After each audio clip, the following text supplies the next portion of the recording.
today is a guy named Arthur J. Cramp. Is anyone familiar with him? Besides Susan. Besides Susan? Okay, Bob Blazkowicz and I, we had written an article that was in Skeptical Inquirer in November on Arthur J. Cramp. He's an obscure figure from the history of skepticism. And we were kind of inspired to write this. And I wouldn't speak for Bob, so I'll say I was inspired to write this. When I attended TAM in 2013, and there was a workshop called Preserving Skeptic History. Susan was involved in it, Ray Hyman, Daniel Loxton, and a few others that discussed the importance of remembering people from the past and what they contributed to skepticism. I was also inspired as well. In 2015, I took a trip to Austin, Texas for my work, and decided to attend the Texas Medical Board hearing for Stanislaw Brzezinski. And it was an interesting experience. I met Bob down there, and when I was waiting for Bob on the street corner, Brzezinski and his lawyer started walking across the street right in front of me. And you had all the pro-Brzezinski protesters in front of the courthouse. And here he comes, walking across the street. I'm all by myself. So I'm like, hey, Dr. Brzezinski. And he gets this big smile on his face and goes up to shake my hand. And I just decided to stare him down. As you do. Yeah.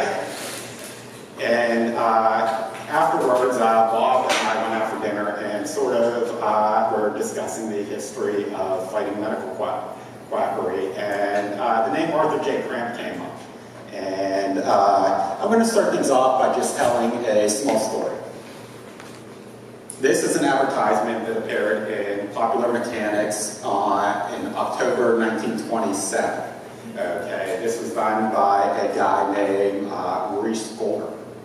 And what he did was he advertised in magazines and newspapers. I collect boxing magazines. I have the Ring magazine going back to the early 1920s. And this was in the Ring magazine as well. But he would advertise in various magazines and newspapers at the time. But he had this secret remedy that was obtained from a Dominican friar from Spain. And in these advertisements, this one has President Roosevelt also giving an endorsement for this product. And Harry Houdini also endorsed it. Oh. And the one in the Ring magazine, Bob Fitzsimmons, who was the third heavyweight champion of the world. Okay. The interesting thing about this is Bob Fitzsimmons, I've seen his grave. He's buried in Chicago at, I believe, Calvary Cemetery. And he died in 1917. President Roosevelt died in 1919, and Harry Houdini died in 1926. Okay. It was impossible to check and ask them if they actually endorsed this product. So what you would have to do in order to be treated by Maurice Golder was you had to send a sample of your hair to him in the mail. Okay. One of the people that responded to this was Arthur Cramp. Okay. However, he decided to find a coat with a fox fur collar, and he plucked a few hairs of the fox fur and sent it into Golder. Okay. The results were that the roots were seriously unhealthy, and if he was treated by Golder, that he would allow him to grow a strong, healthy head of hair. Okay, so he did a second test. Okay, he did another fur collar, this one from a Siberian dog. Okay, and the results were that the roots were seriously unhealthy. A third test, he found a young woman who was in good health and had a full blonde head of hair. Okay, a sample, and the results were the roots were seriously unhealthy. Okay, he decided to do 2 more tests, and what he did was he got a piece of heavy twine and washed it, okay, and took half of it, dyed it brown, the other half dyed it black.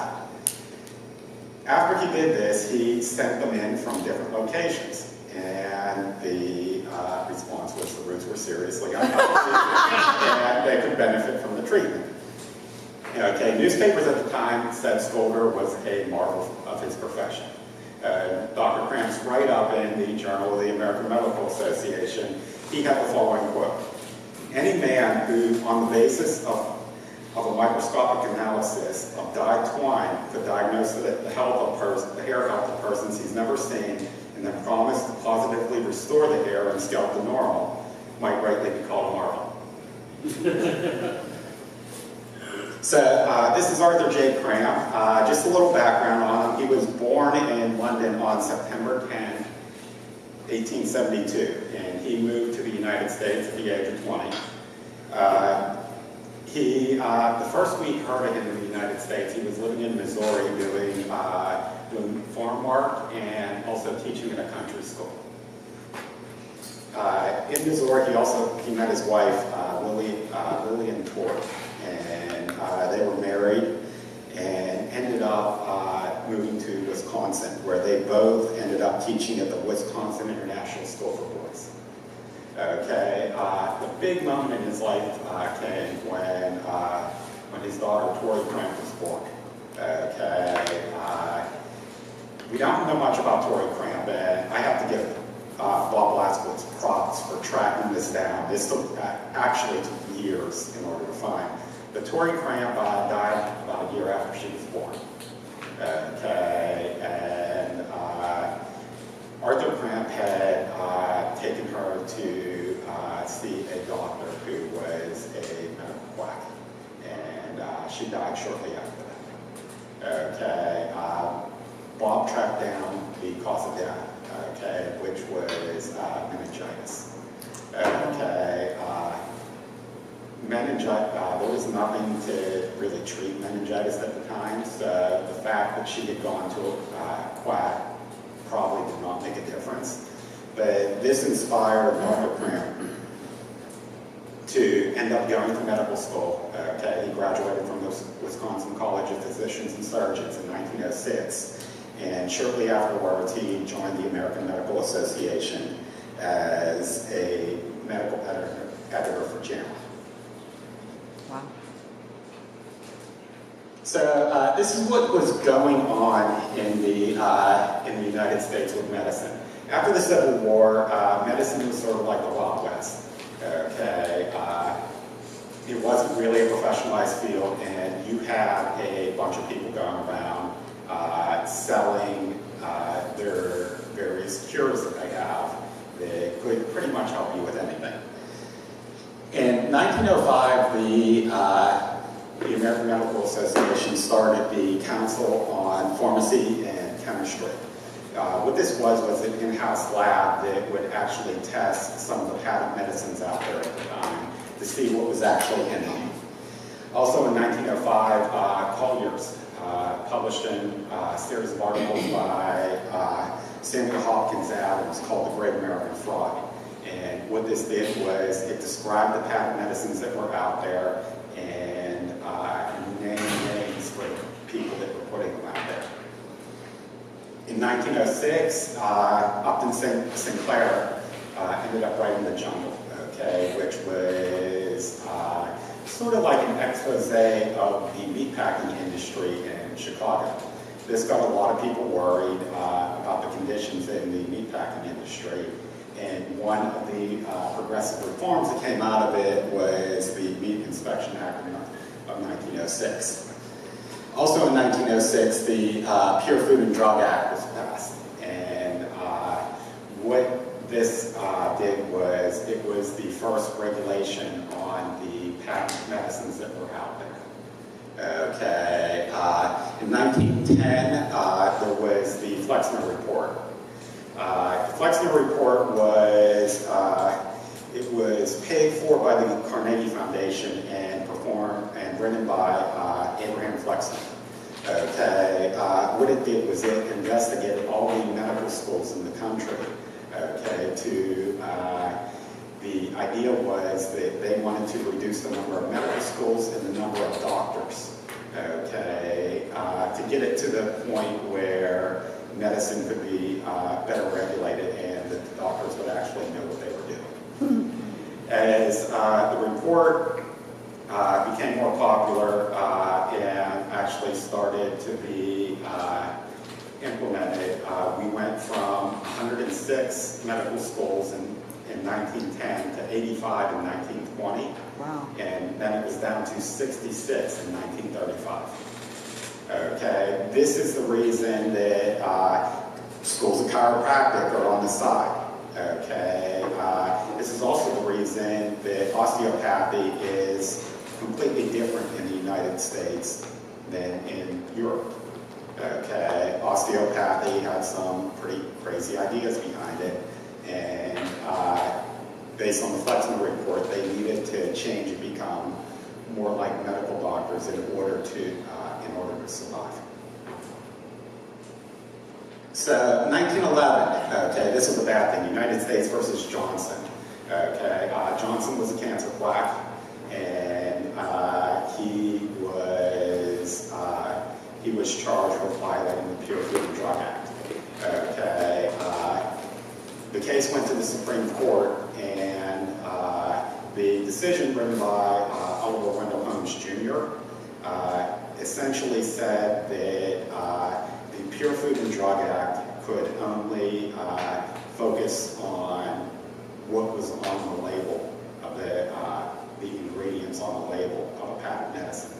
Okay, it did not focus on any of the claims that were made. Huh. So what this did was this narrowed the Pure Food and Drug Act, and we ended up with something in 1912 called the Shirley Amendment. Okay, what this did was it originally said that we were going to regulate false and misleading claims on patent medicines. Okay, however, the language got changed and it became false and fraudulent claims. Okay, which, when the word fraudulent comes in, there's the matter of intent, which is much harder to prove.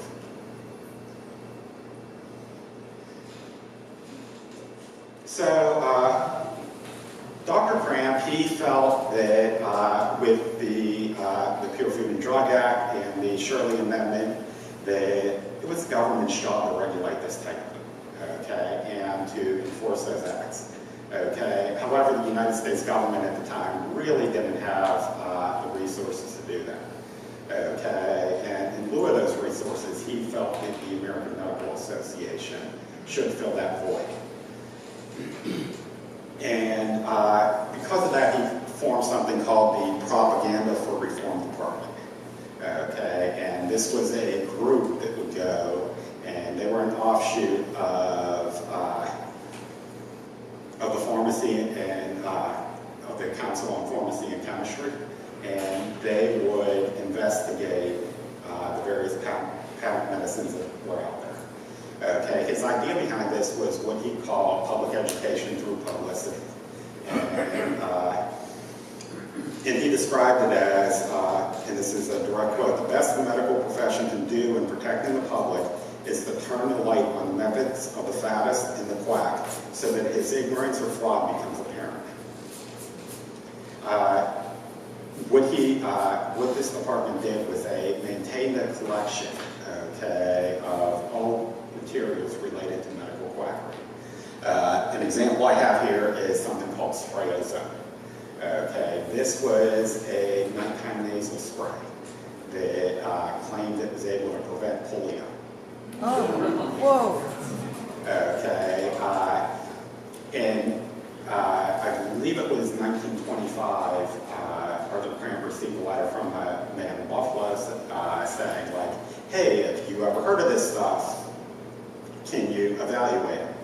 Okay, Cramp wrote him back about a year later saying that you're the only person we heard about this from. We can't track it down. It's very localized in the area.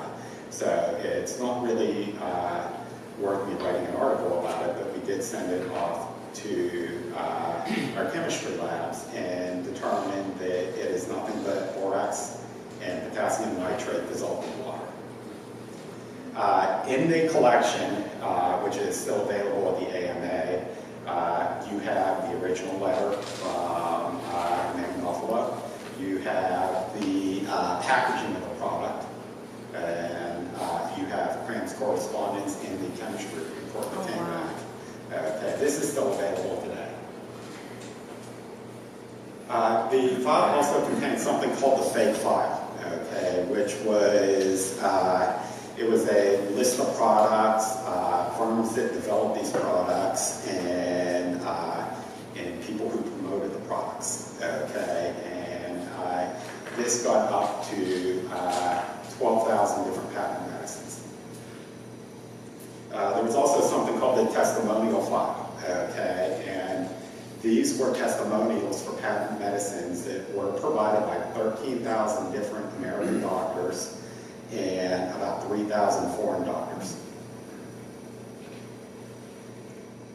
The collection over the years has grown to about 3,500 files.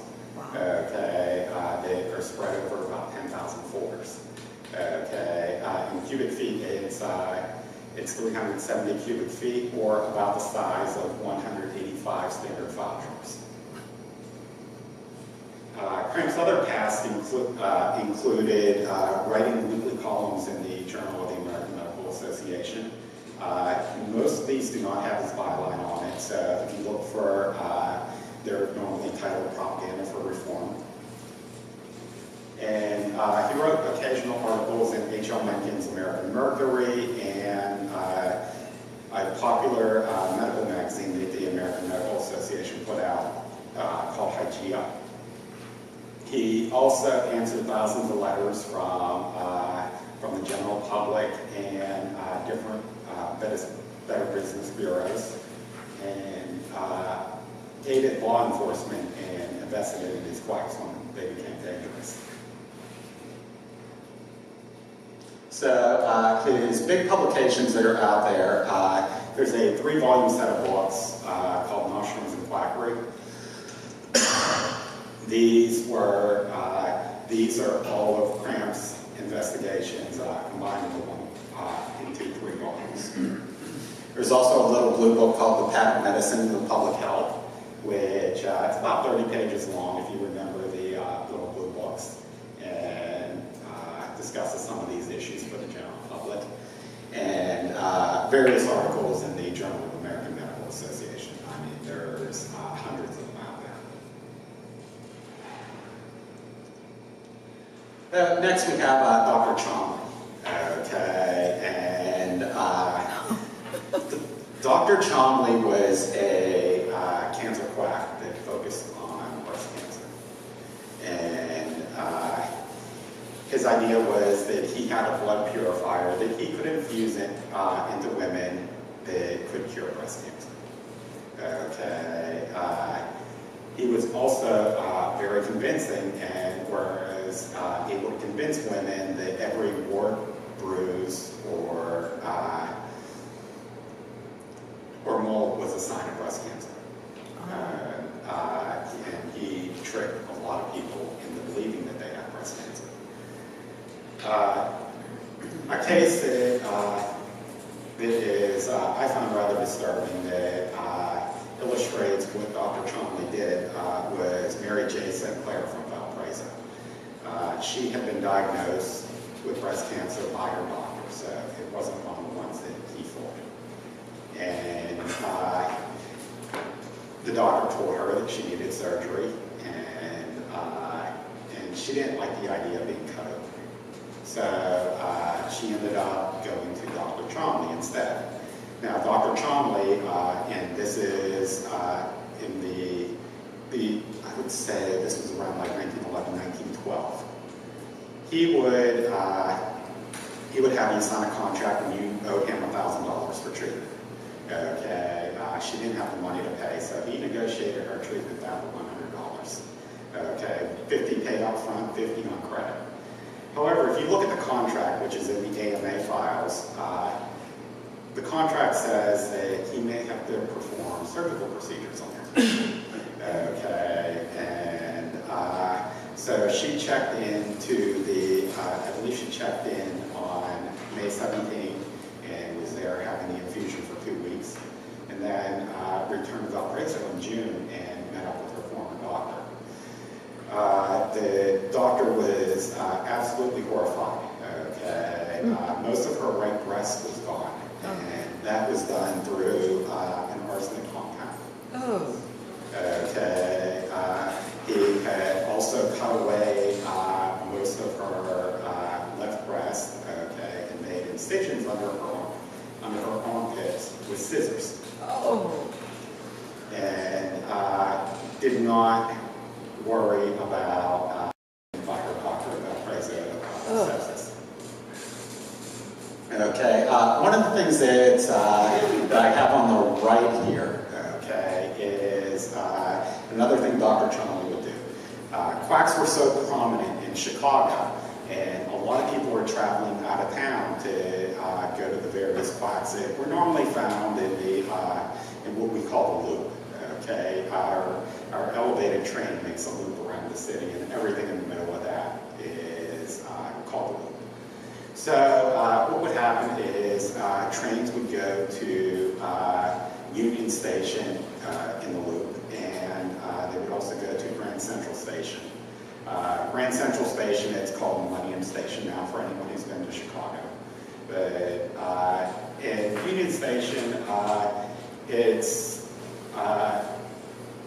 the older station that's there. If you remember the 1987 film The Untouchables with the baby carriage being pulled up the steps, that was Union Station. So what would happen is Dr. Chomley became pretty popular, and other cancer quacks, okay, wanted in on some of his action. So what they would do is they would have people called runners that would show up at the train station that would be holding signs that said Dr. Chomley. And women would get off the train there, and these runners would intercept his possible patients and take them to another quack. Okay, so in Dr. Chomley's advertisements, he ended up putting in coupons for cab tickets. He had to deal with the cab company, the cab companies that, okay, if someone came up to you with one of these, you're to take them to my office on 36 West Randolph, and only charge them 50 cents, okay, and then they would be reimbursed that 50 cents when they got there. What Cramp had to do with this, when he received the letter from the doctor, he did an investigation on Chomley and reported it to the Chicago Tribune that wrote an expose on it. Okay, this ran him out of town, which in this time meant he went to Forest Park and opened up an office there. It's part of the Chicago suburbs. Oh my gosh. So the other thing that's in there are testimonials.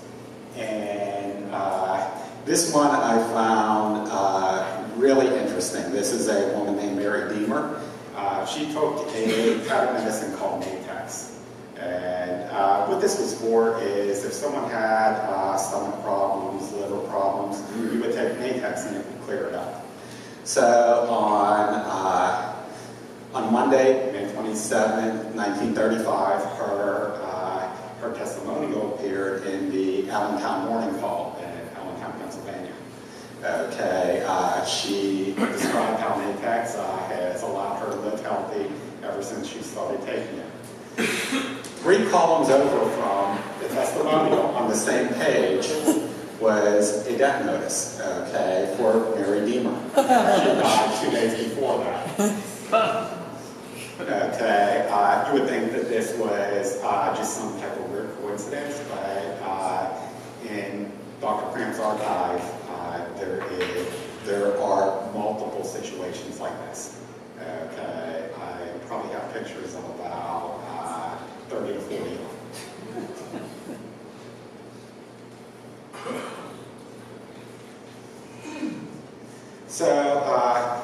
1934, while attending the American Medical Association conference in Cleveland, Dr. Cramp suffered a heart attack, and he was never really the same after that. After he returned to work, he would get fatigued real easily and started canceling his presentations. So he wasn't able to keep up the same pace. He ended up retiring about a year after that in November 1935. Okay. After he retired, the only thing he really did was finish the third volume of Mushrooms and Quackery. And then he went to live in Fort Lauderdale, Florida, and North Carolina. He died at the age of 79 in Hendersonville, North Carolina in 1951. And unfortunately, the department that he had started, okay, which was then called the Department of Investigation, was closed off in 1975. I don't know if this is going to work or not, but let's see.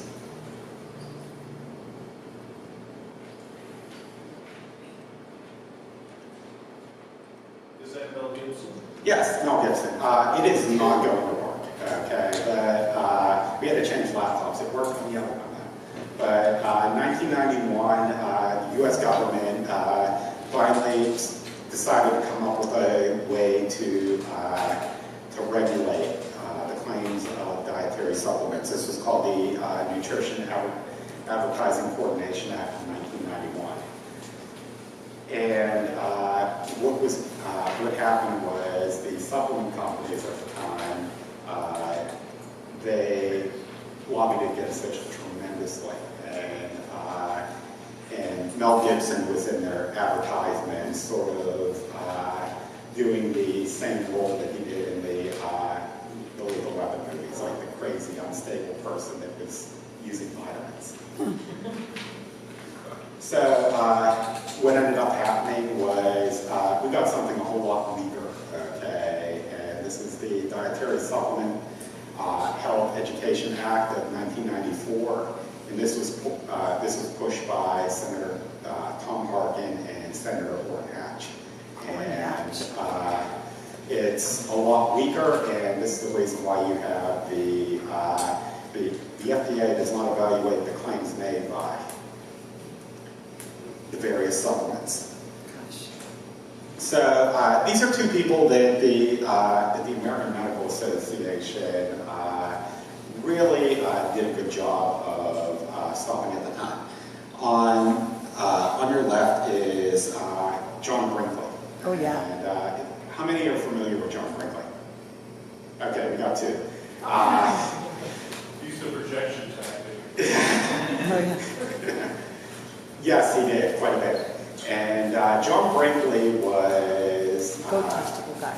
Yes, he had a cure for impotence and infertility of men.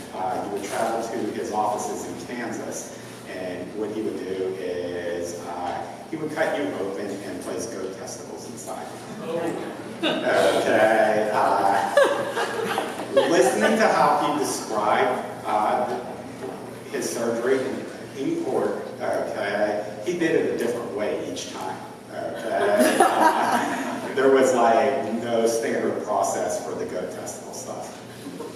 You can bring your own goat, too. Yeah, he was also an early pioneer in radio as well.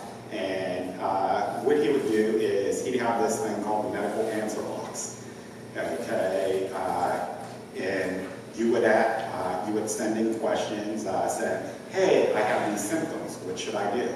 And the answer was always, well, you should go to your pharmacy and get Brinkley compound number 74.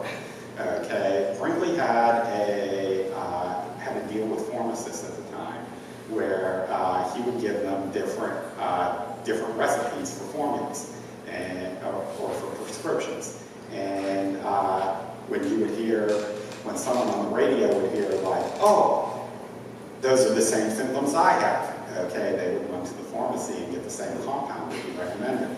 and he got a cutback from a pharmacist on this. Okay, but Morris Fishbein and Arthur Cramp of the American Medical Association, they ended up taking down Brinkley. Fishbein put himself on the line, wrote an article, got Brinkley to sue him for slander, and then Brinkley did not do well in court, and it sort of ruined his career. On the right is Harry Hoxsey. Anyone heard of him? Okay, Harry Hoxsey was a cancer quack, more popular on the East Coast. And what he did was he had like herbal compounds, various enemas that you could have, and it really cured cancer. The first I heard of him was I went to university at the University of Pittsburgh at Johnstown, and there was a town down the road called Portage, and in Portage, Pennsylvania, Harry Hoxsey had showed up and opened up an office there. Okay, and he began curing people's cancer. Normally, when Hoxsey came to town, they would hold a parade because he was so popular at the time, and it was seen as a blessing in order to have him move there. However, I believe it was someone working for the FDA decided to go to Hoxsey, and within a few minutes was diagnosed with prostate cancer. Okay, and they ended up shutting him down because in Portage, but he would jump from town to town. He was in Atlantic City at the time, where Bob lives now, and Bob has been trying for years to find out what did he do in Atlantic City? Why did he leave? And has been unable to find anything yet. But Hoxsey ended up dying of cancer himself. But he started something in Tijuana called the Biomedical Institute, okay, which is still open today, giving his treatments. And the Health Fraud Archive at the American Medical Association. This is the stuff that Dr. Cramp has put together on both Brinkley and Hoxsey. Okay, if you go to the AMA, you can check out the boxes and go through all the materials that the AMA has on these two guys. For Brinkley, there's about 7 boxes for the materials, and for Hoxsey, there's about 18 boxes. The archive is truly something amazing to see. I've only been there twice so far, but you know, for as long as I stay in Chicago, I want to go back at least once a year and just spend a week there going through stuff. It's really amazing to look at. They have all the packaging materials for these items. Some of the items are still in existence there, but it's well worth checking it out if you're ever in the Chicago area. And it's the only AMA archive that you do not have to be a member to go see. Oh. So before we wrote the article on Arthur Cramp, he did not have a Wikipedia page. Okay, 2 weeks ago, Janice from Guerilla Skeptics put together a Wikipedia page for Arthur J. Cramp, and Bob and I were both extremely pleased with the work she did, and we're really hoping that that more people get a better understanding of who he was and what his contribution was to skepticism. And I'm willing to take a few questions.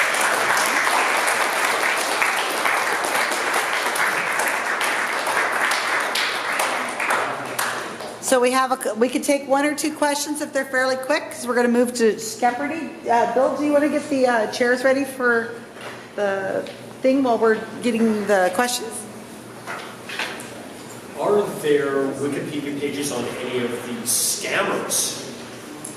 Yes, a lot of them. Oh, really? Yeah. Brinkley will definitely have a Wikipedia page. Hoxsey will. We just wrote, we were able to write the Arthur C. Cramp Wikipedia page because of the article that he had, and Bob Moskowitz wrote. So it's a cycle. You have to have the articles and then we can turn around and write the Wikipedia page. But we were able to write one for a clinic in Mexico called Clinica 31 that's currently a cancer clinic, a cancer quack. And because of some articles written by David Gorski, we were able to write a Wikipedia page about this clinic. So hopefully people going to Mexico for treatment will get information about this clinic and not go there, maybe stay in America and go to their oncologist. And a follow-up, what can we do to help you promote these pages? You can subscribe to Skeptical Inquirer. Yeah. You can follow people on Facebook, a lot of the blogs, and definitely follow GSoW because we keep putting out new pages all the time. Rick just put out a page today. Where are you, Rick? Maybe you're right there. Rick put out a page today on the Wikipedia project. It's Cohen. It's Daniel Cohen, who is a prolific children's writer, wrote books for children about the paranormal and science. And Rick is a member of our GSoW editing team, and he was able to create this page.